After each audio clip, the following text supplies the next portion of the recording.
કોંગ્રેસના મહાસચિવ અને વાયનાડથી સાંસદ પ્રિયંકા ગાંધી પોતાનું સભ્યપદ ગુમાવશે આવા સવાલ ઉઠી રહ્યા છે.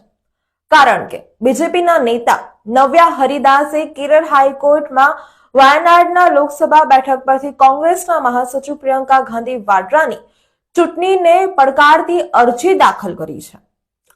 હરિદાસે શુક્રવારના રોજ દાખલ કરેલી અરજીમાં દાવો કર્યો છે કે પ્રિયંકાએ ઉમેદવારી પત્રોમાં તેમની અને પોતાના પરિવારની સંપત્તિ યોગ્ય રીતે જાહેર કરી નથી અને ખોટી માહિતી આપી છે.